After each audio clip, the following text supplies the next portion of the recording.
what do I actually value? Because most of us as adults have not taken the time to sit down and say, okay, what are my core values? Because many of us, we're brought up in our family, whatever that situation looked like, and we've accumulated and just assimilated values. We haven't taken the time to actually slow down and say, okay, these are the 5 or 6 things that really drive me and really bring meaning to my life. Hey there, I am Dr. Jason Balara, and this is the Know Your Why podcast, where we explore the why behind success. Every week, I meet with real estate investors, veterinary entrepreneurs, mindset coaches, authors, and fitness professionals to uncover their why and how it drives them on the winding road to success. What is your why? Hi everyone, I'm Jason Balara and this is the Know Your Why podcast. Today I'm here with Kamini Wood. She's a certified life coach, speaker, and founder of Live Joy Your Way and Authentic Me Rise Up program. She helps high-achieving professionals overcome perfectionism, self-doubt, and burnout to build emotionally healthy, purpose-driven lives. I can use help with all of those things. So I'm excited that you're here with me today. Thank you so much for coming on the show today. I really appreciate it. I appreciate you taking the time to come and chat with me and my audience. Thank you for having me. I appreciate it. Absolutely. Let's start with your story, your background, and then we'll just kind of dive in from there. Sure. So my background, actually, I was a project manager in the .com world. I actually was in the whole realm of thinking that I needed to go down the business route and I needed to somehow make my millions in the .com world. Then, of course, the .com bubble happened. But in all seriousness, I actually, through that process, I became a project management lead officer. So meaning I was running the project management office for the .com and really honed in on not just processes, but resources. And what I mean by resources are the people. And so I took that into my career going forward. And as I was running a law practice, I ended up really honing in on working with individuals on what it was that they wanted for themselves, and not just personally or professionally, also personally. I am an extraordinarily empathetic person. So I'm always like, somebody will say something and I'm kind of listening to what they're not saying. So that was happening professionally. But at the same time, I'm also mom to 5. My oldest is about to turn 24. My youngest is 12. And through that, it was actually my middle daughter who was just starting her preteen years. And she was showing, I want to say symptoms, but they were, just the way she was showing up was very people pleasing, very overgiving, and a lot of anxiety. And I realized that my child was mirroring back to me what she saw in mom. And it was my catalyst moment of saying, okay, I need to take a look at this, because if I don't take a look at what I'm and who I'm showing up as, my kids are going to repeat this.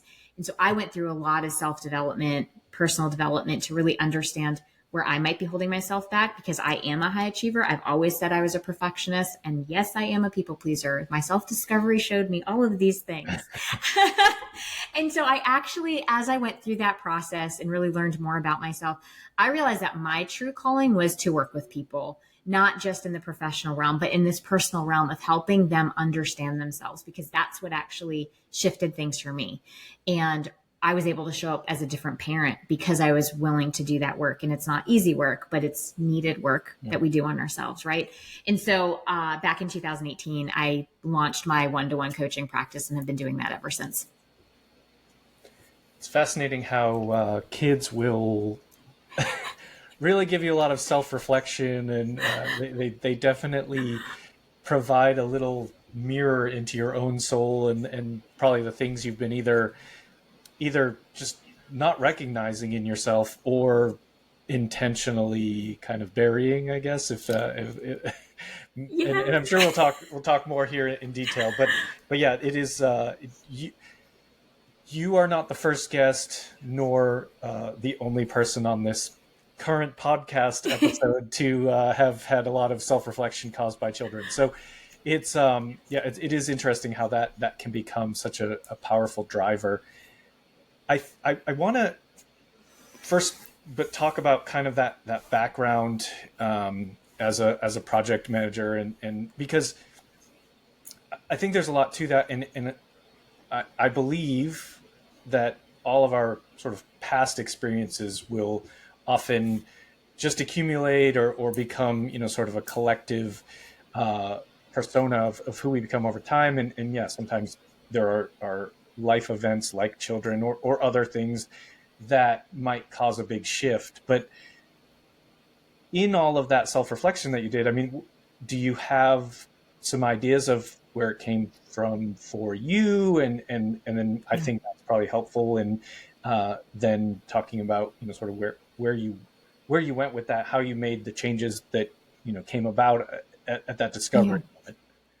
Yeah, the things that I really realized and what I've learned even through all of my training is that most of these things like perfectionism, people pleasing, over functioning, generally they do stem from either an experience or a message that we internalized at some point in our life. And for me, in all that self reflection, I was a little Indian girl in a very predominantly white town in Connecticut. My parents were immigrant parents who worked really hard to provide for my sister and I. And so they were working a lot. And so I recognized that my belief around self, so take the little Indian girl, right? Different name, Kamini, sticks out, definitely darker than most of the other kids in my class. There was a part of me that wanted, and most of us have this, where we want to belong. We want, I mean, I think Yeah. it's a human need, right? For acceptance and belonging. Well, now you're 5 years old and you're trying to figure out how to fit in. And so I was able to trace back that a lot of my people pleasing had stemmed from not wanting people to be upset with me, because if they weren't upset with me, then they were more likely to accept me. And so my 5, 6 year old self had made meaning of certain ways that people responded to my overgiving and overfunctioning and said, okay, that's the answer, not consciously. This is all, Yeah. subconsciously. And so it just expanded on that. Now you take parents are working really hard. I don't want to be a burden because they're trying really hard to provide for my sister and I. And so as long as I was doing well in school and I didn't make a mistake and they didn't have to worry about me, now I'm not burdening my parents.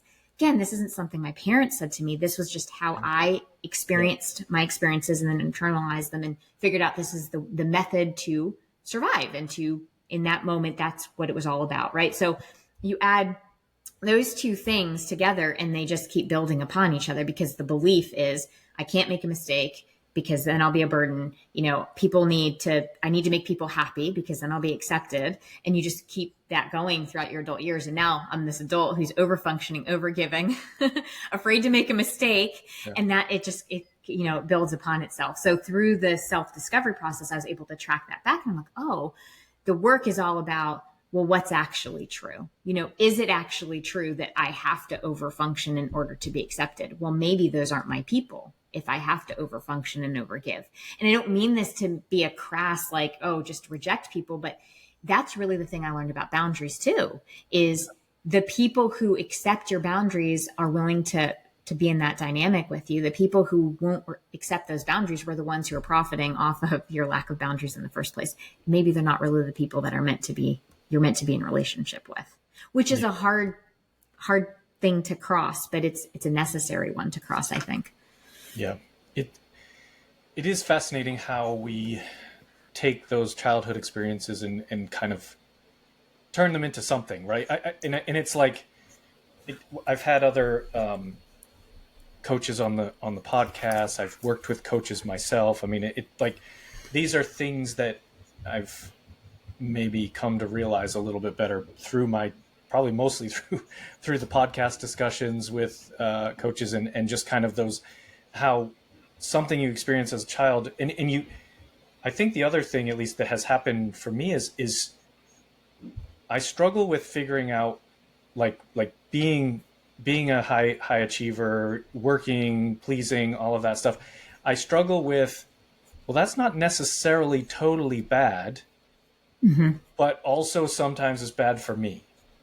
Like it's like finding that balance place and sort of things like that. I mean, I that's where I always, and that's what I often ask people on the podcast is I've had run into that same question with the coaches I've worked with. Is it's like, okay, so there's that part of me that is like that, whatever, that has gotten me where it's gotten me, and Right. like there's something good about that. And so then it's like, well, how do you find the that sweet spot of like you said, like Yeah. not overdoing it, but using the drive that you have and all of that. And I don't, maybe that's my question to you. It is, do you think that's a personal thing where each person has sort of a different way of finding that, or do you feel like there are some common themes in the people that you work with as far as helping them work through these issues? Are you planning a remodel or construction project?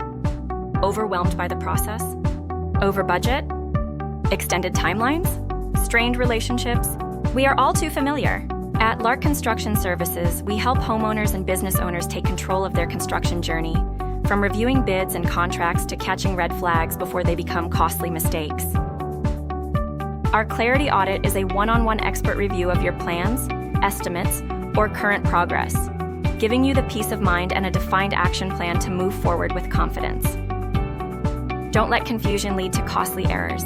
Visit larkconstruction.com and schedule your free call today. Lark Construction Services, saving you time, money, and stress. Well, first I want to just acknowledge what you said. I do think that there is some goodness in that drive, right? Because that's the thing that helped us achieve the things that we wanted to achieve. I do think that there is some uniqueness to where we calibrate for each one of us. Where is that line between our high achieving and then maybe the over functioning? At least that's how I just make that distinction for myself. I will say that some of the commonalities that I have found with my clients is to differentiate, am I doing this because I think I should do this or because I'm actually choosing to do this, as one differentiator. Another distinction is in terms of the high achiever part. Am I, again, driven by some external validation, or is this something that it's a values-based decision or choice? It's more intrinsically focused. And so that's how I've really worked with my clients on pulling out, because we're not trying to get rid of that drive. That drive is amazing, but is it attached to some intrinsic motivation? Is it a values-based action versus I'm nexting, I'm doing this because that's the next thing I should do, and whatever's the thing to move me to the next level and the next level without really being attached to it from your own core values or your own core meaning. I love that description, but it's also like extremely difficult, I think, to separate, right? I think aside from that, your own internal internalization of, whatever that childhood or whatever things that led to you being that way, but also I think our normal life, like society type of things, like going to school and college and work, it's very much about that, as you said, nexting. It's like, I gotta do well in high school so I can get into a good college, and then I gotta do well in college so that I can get a good job, and then I have to do well in that job so that I can move up the ladder and have a better title and more money and all of that. And so you not only might you have that internally, but there's like external reward for being that way. And you said it kind of at the beginning. You said, am I sort of, is someone else profiting off of my overworking? And I think that's probably maybe what you were referring to there, but it stuck out to me the way that you phrased it. And I wanted to get your take on kind of that structure that I just kind of mentioned. Yeah, I think, yes. I mean, if somebody profiting off of it, is it driven by, let me back up a second. So my oldest daughter, she is a professional ballerina. So growing up in our family dynamic, that was not something that my extended family were very excited about, because that's not what you should do, right? Because that doesn't follow the go to grade school, go to middle school, go to high school, get these really great grades, knock it out of the park on your SATs, and you're going to go to this really prestigious school, and then you're going to go make lots and lots of money.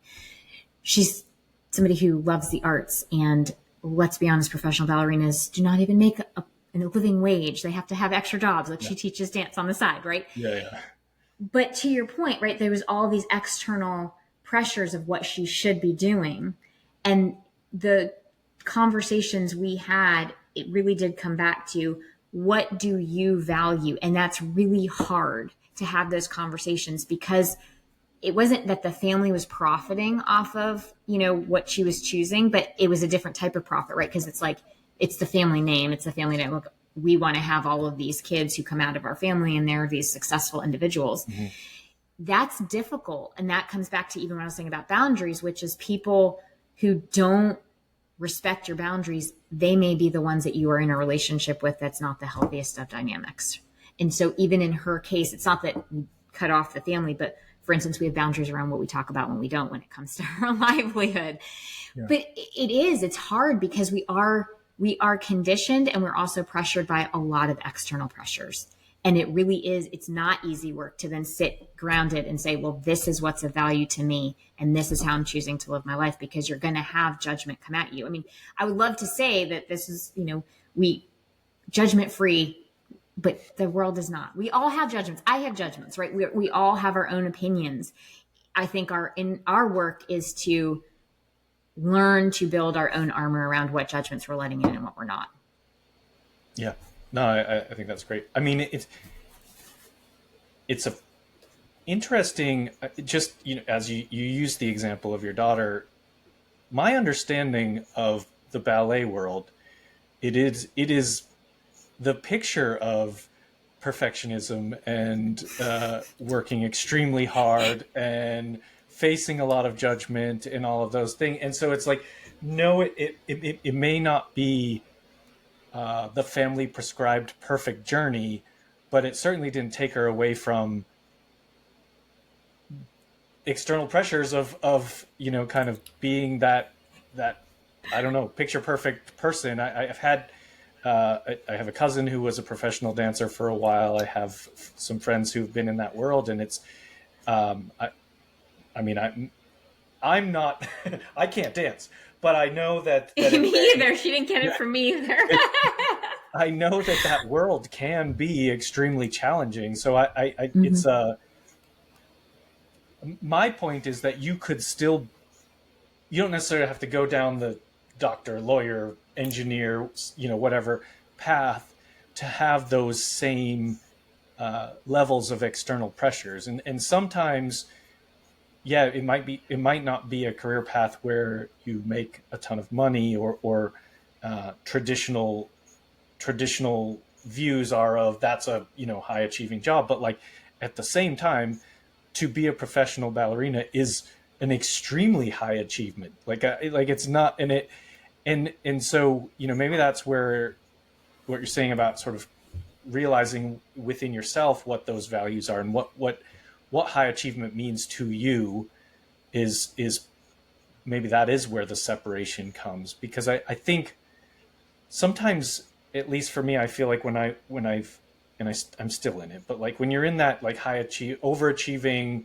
overworking type of mode, sometimes the alternative looks, in my mind, the alternative is being lazy. And it's like mm-hmm. finding that middle ground of like, no, I still want to work hard, but not so much that it makes me sick, or, that kind of thing. And so, right. I'm not picking on your daughter. I think it's an outstanding achievement, but I think that it's a perfect example of what outside perception of something, whatever that something mm-hmm. is, should be, it's not easy, but should be irrelevant to what we think within our own, universe about what we're doing. It's like you can work extremely hard and make a lot of money and be miserable. You can work extremely hard and make very little money and be very satisfied and happy with your, sort of life choices. So it's just that they don't all, it's not all the same to every person, I guess, in terms of what that looks like. Yeah. Yeah. And just a side note too, That's a great way to also describe, though, high achiever doesn't mean I make a ton of money, right? It actually has, it's more in the personality, because you're absolutely right. It was one thing to leave the judgment of like the family unit, but then she jumped into a world where it is all about judgment. So right. Hands down, she's done a lot of work on separating what other people are saying and what brings her happiness, even in terms of where she ended up dancing, and figuring out what worked for her versus, I don't have to measure up and compare myself to what the other dancers are doing. But all my kids tend to be these high achievers. I do recognize that may have come from, but we're also very cognizant of it and working, to what you said earlier. I'm not giving up my drive. It's just, I'm going to have my drive in a healthier way where I'm not burning myself out, and I'm not saying like the only answer is to be lazy. There is that push and pull to get that balance. Yeah. That is like, I feel like there's kind of, a few steps that you first, and these are hard things to do, but like, I think one of the first things is just to define what a good life, like what a satisfying life looks like for you. And there's so many external ideas of what it should look like. And it's like, some people will be telling you work too hard. Some people will tell you, some people say you don't work hard enough. And some people, and it's like, but it doesn't, ultimately, like, it doesn't matter what you have to find that balance for yourself and what you want to achieve. And I'm 100% sure that if your drive is used towards something that is exciting for you and gives you growth, and you feel good about that personal development, then that is going to feel a whole lot better than just, whether it's climbing the corporate ladder, whatever it is, just, kind of trying to fit a box. So I do think that directing that energy towards something that is of value to yourself, and, maybe that means family too, but ultimately putting it all together in something that is appealing, I think makes a huge difference. And that's a hard place to sometimes determine even what that looks like for you. When you're coaching people and you take on a new client, like, where do you start with them? How do you start to kind of unravel some of these? Because I would assume, you're coaching people that are a lot like you, and they have that same, hyper drive, and where do you start with them? Kind of what's your process look like?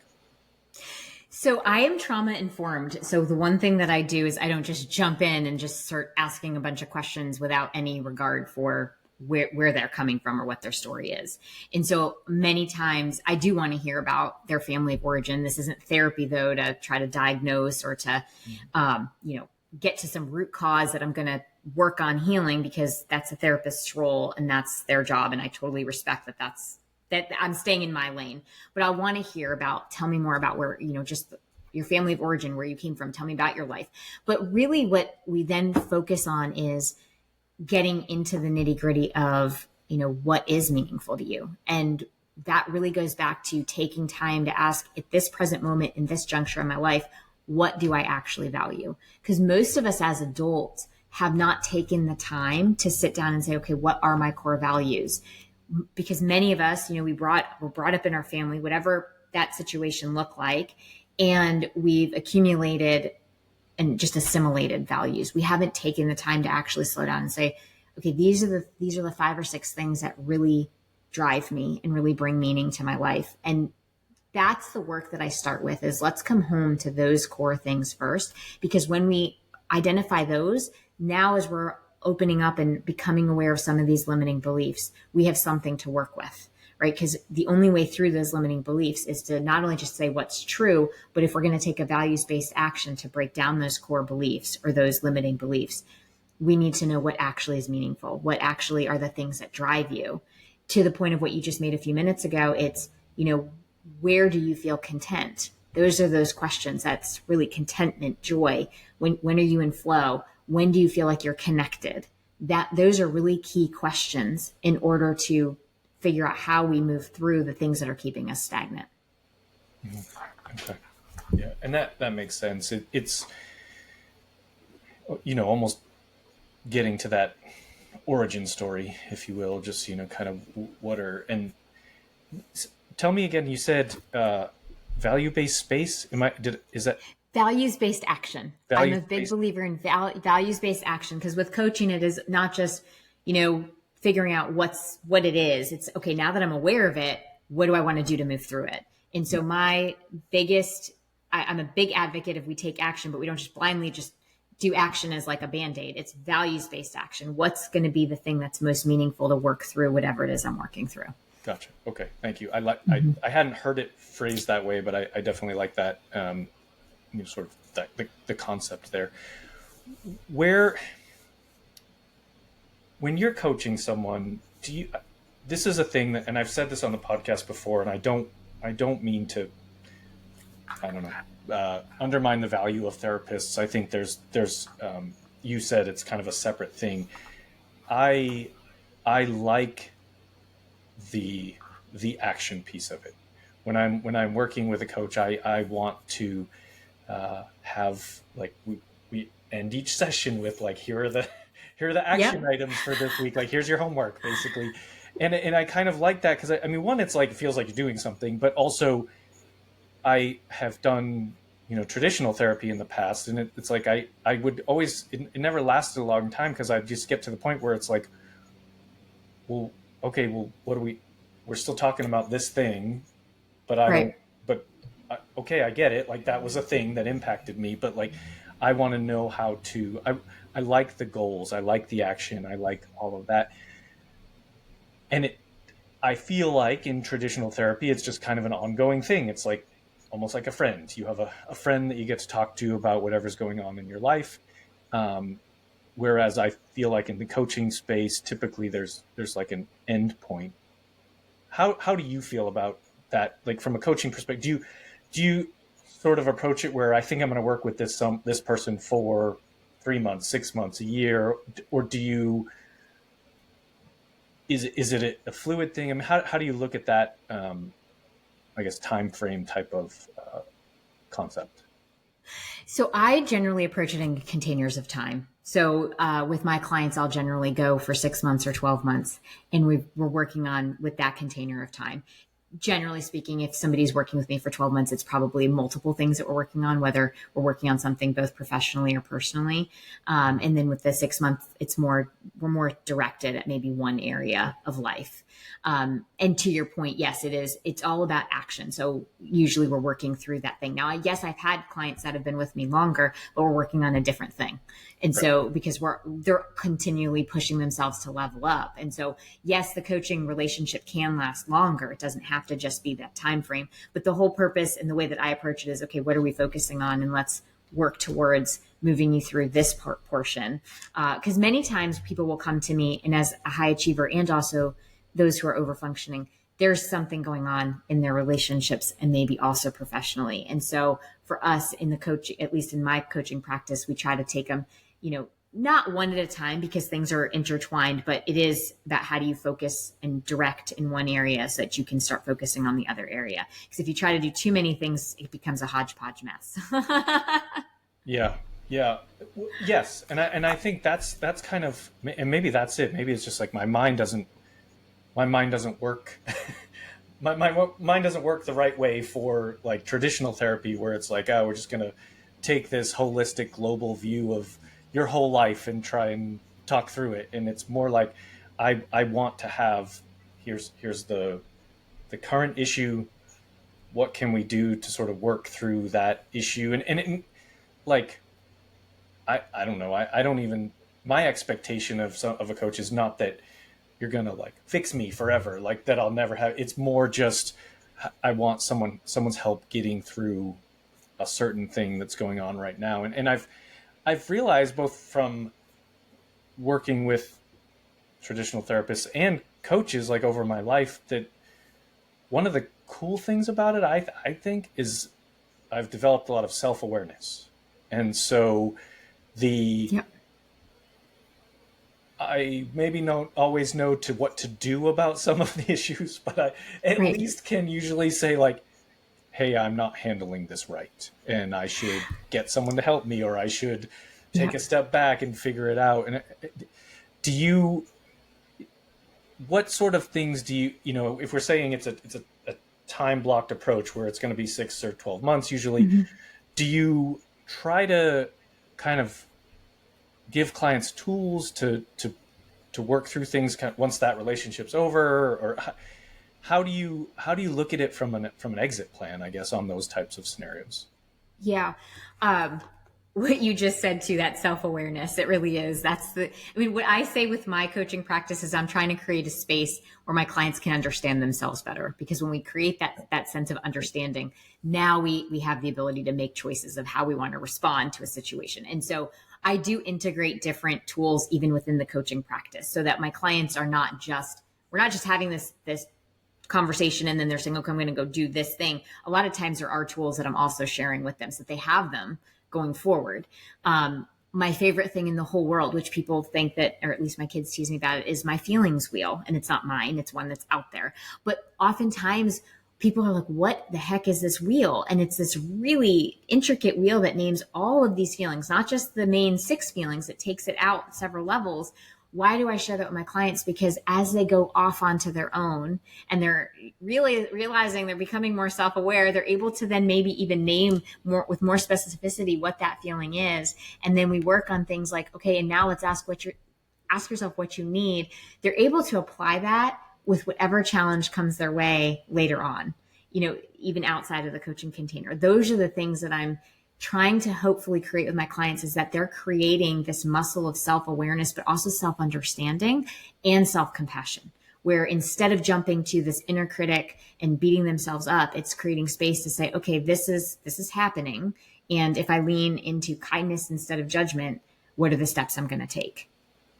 Yeah. Yeah. No, that's great. That's great. One of my favorite things about this podcast is I get to ask questions that are relevant to me. It's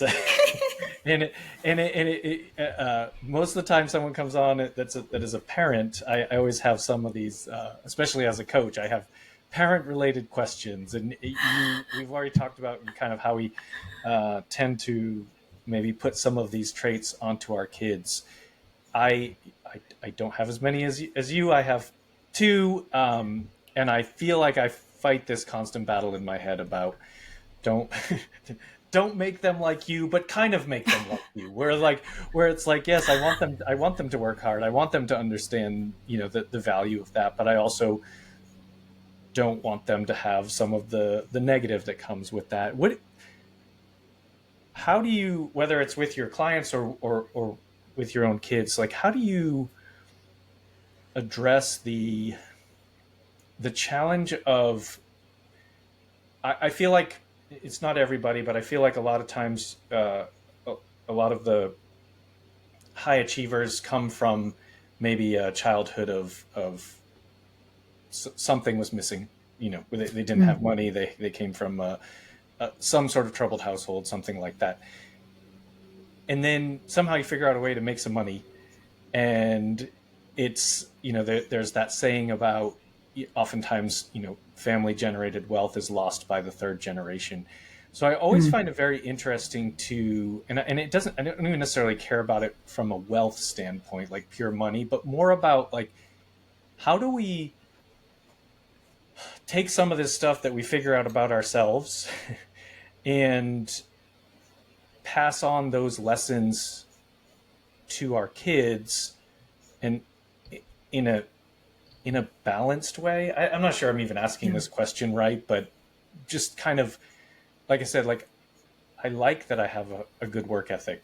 I know that sometimes it doesn't serve me in certain scenarios, but like I want my kids to have a good work ethic, but I also don't want them to beat themselves up if they make a mistake, which is like, so there's all these things that it's like, how do I create How do we do a perfect that? child? Yeah, like how do we get? That's number 1. I don't think we can. a ridiculous question to ask, and it's not like, I know that's not a real thing, but at the same time, I definitely spend a lot of time thinking about how do I manage being me, let them be me, let them be them. Also supporting them in whatever ways. And I guess, you mentioned at the beginning how, your middle daughter kind of created this awareness for you. And I have some of that with my kids sometimes, where I'm like, why is he doing that with my son? And I'm like, oh, I know why he's doing that, because he's being me right now. Like, that's just, and it's like, how do you take some of these things that you work with adult clients and hopefully have a positive impact towards your own children or clients' children? Yeah. It's such gosh, I hear you, because this is something that it rotates in my mind routinely.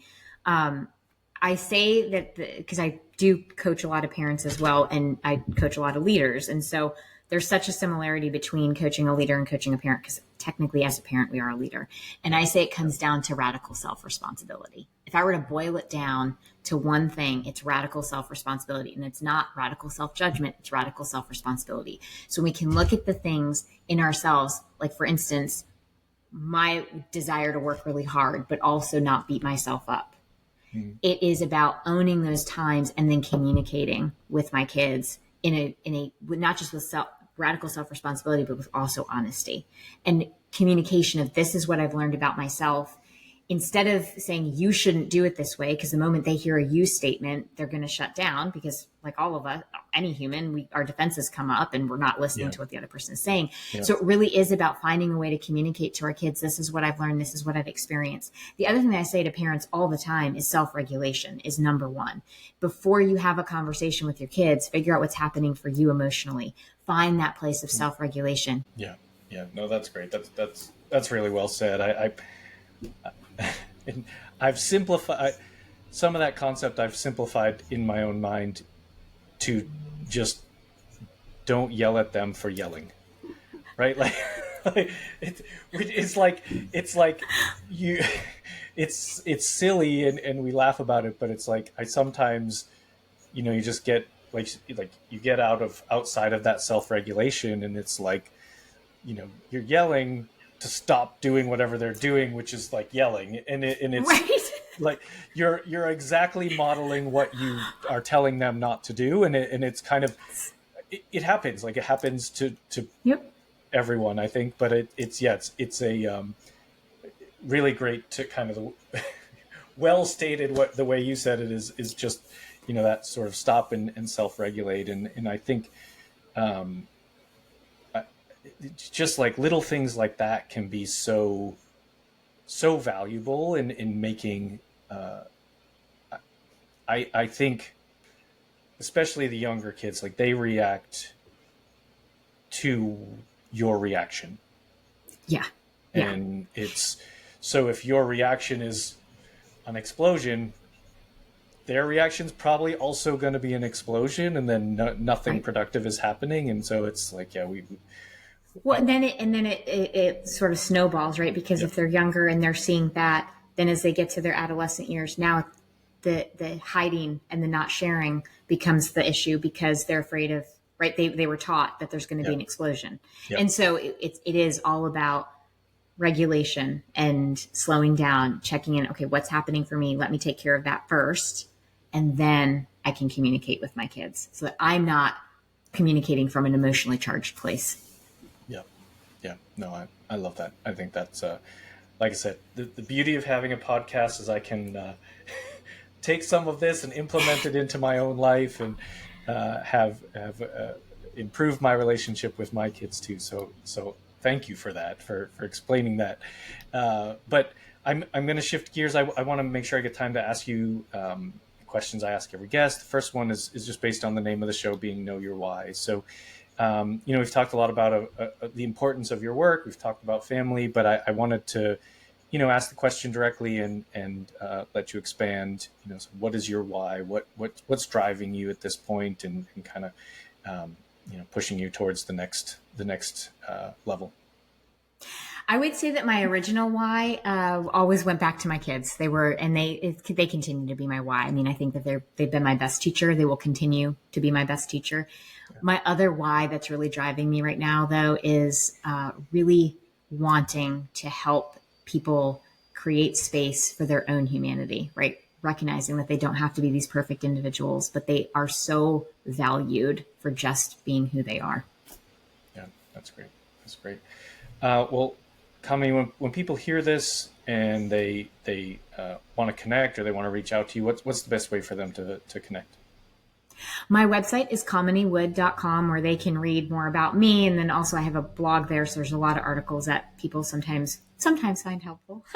And then I'm also on Facebook and Instagram with the handle It's Authentic Me. Okay, Perfect. Well, we'll get that all in the show notes so people can find you. I just want to say thank you for coming on the show today. Really enjoy the topic myself, and I know our listeners will get a lot out of it. So thank you so much for your time. I truly appreciate it. Thank you for having me. Yeah, absolutely. Folks, make sure you connect with Kamini. We'll have all of her information in the show notes. Please like, rate, and review the show so we continue to get great guests. And as always, thank you for listening. Hey there, I am Dr. Jason Balara, and this is the Know Your Why podcast, where we explore the why behind success. Every week, I meet with real estate investors, veterinary entrepreneurs, mindset coaches, authors, and fitness professionals to uncover their why and how it drives them on the winding road to success. What is your why?